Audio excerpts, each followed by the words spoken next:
Geography history का portion बनाएं, topic wise पढ़ें, आराम से याद हो जाएगा। जल्दबाजी मत करना, बहुत टाइम है तुम्हारे पास, बहुत टाइम है।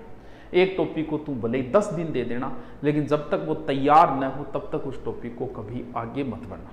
ये नोट्स आपका समय बचाएंगे, नोट्स आप बनाना जरूर। किस प्रकार बनाने, अब आपके राजस्थान जीके के अंदर 3-4 चीजें हैं। सर कौन कौन सी 3 चीजें? करंट को एक बार मैंने छोड़ दिया, आपकी ज्योग्राफी है, हिस्ट्री है, कल्चर है और इसके अलावा पॉलिटिकल है। ये तो जीके का पोर्शन है। किस पोर्शन को कितना महत्व देना है ये डिपेंड करता है आपके सिलेबस में उसका पोर्शन कितना लग रहा है। मान लो कि ज्योग्राफी आपकी ज्यादा आ रही है 50%, तो भैया इसको ही समय देना पड़ा।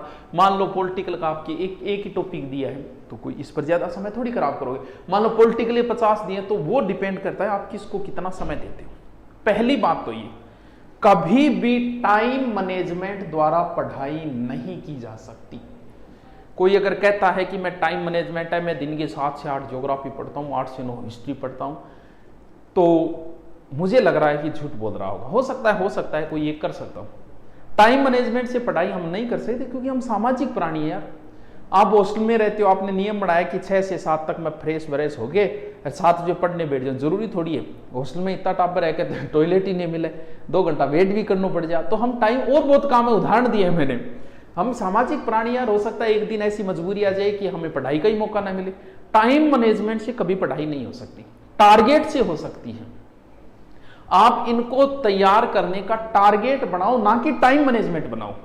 टारगेट का मतलब यह है कि मुझे 2 महीने या 1 महीने या 3 महीने के अंदर इन सभी पोर्शन को तैयार करना, यह होता है टारगेट, जिसमें अगर एक दिन आपका नहीं भी हो पाई तैयारी तो कोई फर्क नहीं पड़ेगा। सर इसका टाइम टारगेट किस प्रकार सेट करें? ज्योग्राफी के, राजस्थान ज्योग्राफी के मुश्किल से 15 टॉपिक है, लगभग 15 ही टॉपिक हिस्ट्री के हैं, 15 ही टॉपिक आपके कल्चर के हैं और 15 ही टॉपिक लगभग पॉलिटिकल के हैं। हम इनको डबल कर लेते हैं क्योंकि कुछ टॉपिक तो बहुत छोटे हैं। जैसे आप ज्योग्राफी के अंदर देखो कुछ टॉपिक तो बहुत छोटे छोटे टॉपिक है, जैसे झीलें वगैरह हैं, लेकिन कुछ नदियां जैसे टॉपिक बड़े भी है, भौतिक प्रदेश बड़े भी है, तो हम इसको बांट लेते हैं 30-30 टॉपिक में। साइकोलॉजी आपकी ये कहती है कि आपको जो टॉपिक बड़ा लगता है, जैसे नदियां टॉपिक बड़ा लगता है, साइकोलॉजी ये कहती है कि उसको 3 भागों में बांट लो, कि एक दिन अरब सागर की नदियां पढ़ूंगा, एक दिन बंगाल की खाड़ी की, एक दिन आंतरिक प्रवाह की। मेवाड़ आपको बड़ा लगता है तो 3 पार्ट बांट लो, कि एक दिन में गोहिलवश पढ़ूंगा, अगले दिन मैं राणा हमीर से लेके सांगा तक पढ़ूंगा, आगे मैं सांगा से लेके यहाँ तक, उससे आगे में लास्ट यहाँ तक। पार्ट बांट लो उसका। हम 30-30 मान लेते हैं, डबल कर दिया हमने। अब आपको यह देखना है कि आपका आईक्यू लेवल कैसे। किसी बच्चे को एक बार पढ़ा हुआ भी याद हो जाता है और किसी बच्चे को 3 बार पढ़ना पड़ता है, इससे ज्यादा और कुछ नहीं होता। आप कभी जल्दबाजी मत करना। जैसे आपने टारगेट बनाया है कि ये 30 टॉपिक है, एक दिन में प्रत्येक का एक टॉपिक मैं तैयार करूंगा। प्रत्येक का करूंगा मैं, हिस्ट्री का भी करूंगा एक टॉपिक, ज्योग्राफी का करूंगा, करंट का करूंगा, पॉलिटिकल का करूंगा। एक टॉपिक डेली याद करूंगा तो 30 दिन में। अगर ऐसे नहीं होता तो और लंबा बना ले, भले 3 महीने नहीं तो भले 6 महीने का बना ले, चाहिए कोई फर्क नहीं पड़ेगा इस चीज से। आराम से कर, जल्दबाजी इसके अंदर कभी मत कर। मान लो ज्योग्राफी का आपने शुरू किया, एवरेज बनाया कि 1 या 2 घंटे में मुझे तैयार हो जाएगा। अब ज्योग्राफी का आपने टॉपिक पढ़ना शुरू किया, नदियां, समय आपको ज्यादा लग गया कि 3 दिन लग गए तो कोई फर्क नहीं पड़ता, 5 दिन लगाते चाहिए। अरे तू 10 दिन लगा साला, फिर भी 6 महीने में तैयार हो जाएगा। अधिकतम बता रहा हूं 10 दिन किसी टॉपिक में लग ही नहीं सकते।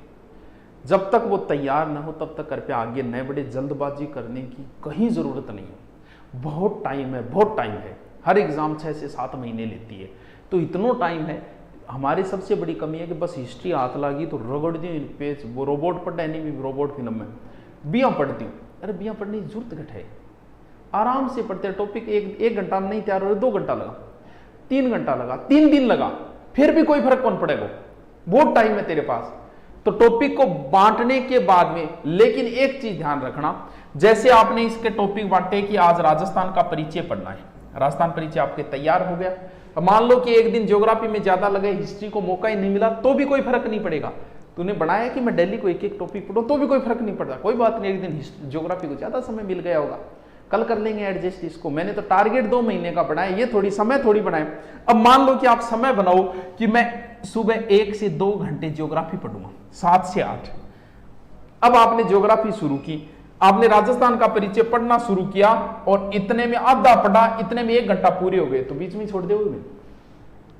इसीलिए टाइम मैनेजमेंट नहीं हो सकता। टॉपिक बीच में थोड़ी छोटा हो दो, कहा मेरा तो घंटा पूरा हो गया, ये छोड़ा।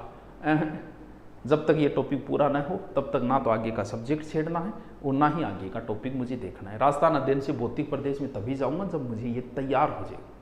जब आप किसी टॉपिक को पहली बार पढ़ते हो तो 2 घंटे 3 घंटे लग सकते हैं।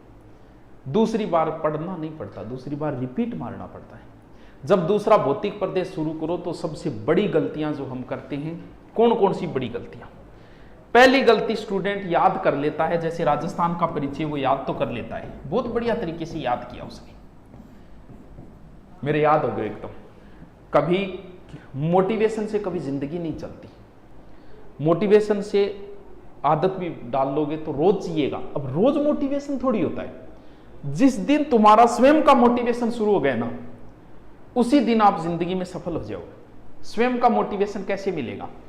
राजस्थान का परिचय आपने पढ़ा, बढ़िया तैयार हो गया। अब इसके आज तक के आए हुए क्वेश्चन निकाल।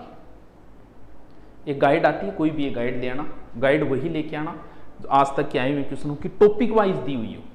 जैसे नदियां, नदियों के आज तक के आए हुए क्वेश्चन, ताकि नदियां पढ़ते ही तो आए हुए क्वेश्चन निकालते ही तुझे हो गया। अब राजस्थान का परिचय आपने पढ़ा, राजस्थान परिचय के आज तक के आए हुए आपने क्वेश्चन निकालने शुरू किए। जैसे आपको उत्तर आना शुरू हुआ, आपको स्वयं ही मोटिवेशन मिलेगा, वही काम आएगा जिंदगी के अंदर। वो स्वयं का मोटिवेशन लेना बहुत जरूरी है। तो जैसे ही आपने तैयार किया राजस्थान परिचय, उसके आज तक के आए हुए क्वेश्चन जरूर निकालना। ये सबसे बड़ी गलती करता है स्टूडेंट, तैयार करके कभी ऑब्जेक्टिव अभ्यास नहीं करता, जबकि तेरा पेपर तो ऑब्जेक्टिव है। अब तू नोट्स या कुछ भी नोट्स से पढ़ रहा है या बुक से पढ़ रहा है, हमेशा अपने पास एक रफ कॉपी रखा कर। रफ कॉपी के अंदर 2 तरीके हैं, साथ में पेन चलते रहना चाहिए ताकि वही रिपीट होता रहे। ये प्रयोग हमेशा ही करते रहना, सो के नहीं पढ़ा जाता, सो के रिपीट किया जाता है। मान लो राजस्थान परिचय आपने पढ़ लिया, जब पहली बार पढ़ो तो इसे बढ़िया तरीके से बैठ के आराम से साथ में पेन चलाते में तैयार करो। जब आप दूसरी बार पढ़ना नहीं पड़ता, कभी दूसरी बार रिपीट करना पड़ा तो तू सोगे कर, उंदो सोगे कर, मुंदो पढ़गे कर, चाल तो कर, कोई फर्क कौन पड़ो, क्योंकि अब तू रिपीट कर रहे हो ना कि तू पढ़ रहे हो। एकाग्रता पहली बार जरूरी, दूसरी बार कोई जरूरी नहीं है। अब क्या करना है, साथ में पेन क्या काम लेना है। जैसे क्रांति पढ़ रहा है तो 2 तरीके है, पेन के अंदर तू 2 तरीके लिखेगा। आप पढ़ोगे कि क्रांति के समय गवर्नर जनरल कैनिंग था, तो 2 है, या तो तू क्वेश्चन से आंसर लिख या आंसर लिख क्वेश्चन पढ़। 2 तरीके, तू आंसर लिखेगा तो पहले लिख दे कैनिंग। क्रांति की शुरुआत मेरठ से हुई, क्रांति की तारीख 10 मई। ये तो है आंसर, बस यही लिखना है, बाकी बकवास चीजें नहीं लिखनी। अब इसको रिपीट मार, कैनिंग गुणो गवर्नर जनरल, मेरठ क्रांति शुरुआत हुई 10 मई। अब 10 मई तू भूल गयो, वापस आगे देख 10 मई की है। या फिर क्वेश्चन लिख, यानी ऐसे लिख, क्रांति के समय गवर्नर जनरल कैनिंग था, सिर्फ गवर्नर जनरल लिख दे। क्रांति की शुरुआत मेरठ से हुई, सिर्फ शुरुआत लिख दे। क्रांति की तारीख 10 मई थी, सिर्फ तारीख लिख। अब रिपीट मार, ये हो गया क्वेश्चन आंसर। 2 तरीके, दोनों में तू कोई यूज कर सकता है, या तो आंसर लिख क्वेश्चन पता लगा, या क्वेश्चन लिख आंसर पता लगा। गवर्नर गुणो शुरुआत गठू हुई, तारीख की कोई चीज भूलियो बात देख ली। ये होता है रिपीट करने का तरीका। रिपीट आप कैसे कर सकते हो, कहीं कर सकते हो। हमेशा सिलेबस अपने सामने लगा के रखना कि ये टॉपिक मेरा हो गया, ये टॉपिक मेरा हो गया, ये टॉपिक मेरा हो गया। ज्योग्राफी हिस्ट्री का पोर्शन बनाएं, टॉपिक वाइज पढ़े, आराम से याद हो जाएगा। जल्दबाजी मत करना, बहुत टाइम है तुम्हारे पास, बहुत टाइम है। एक टॉपिक को तुम भले ही 10 दिन दे देना, लेकिन जब तक वो तैयार न हो तब तक उस टॉपिक को कभी आगे मत बढ़ना। ये नोट्स आपका समय बचाएंगे, नोट्स आप बनाना जरूर। कुछ टॉपिक अगर बच जाए, 1-2 टॉपिक या कोई एक पूरा सब्जेक्ट भी बच जाए, तो उसके कहीं से कबाड़ दो, उससे आपको कोई फर्क नहीं पड़ेगा। और सिलेबस हमेशा आपके सामने होना चाहिए। देखो ये नॉर्मल मैंने चीजें बताई है, जो पहली बार बच्चा पढ़ रहा है। आप अगर पहले से पढ़ रहे हो तो कोई फर्क नहीं पड़ता, आप जैसे पढ़ रहे हो वैसे पढ़ते हो, लेकिन जल्दबाजी मत किया करो इन चीजों के अंदर।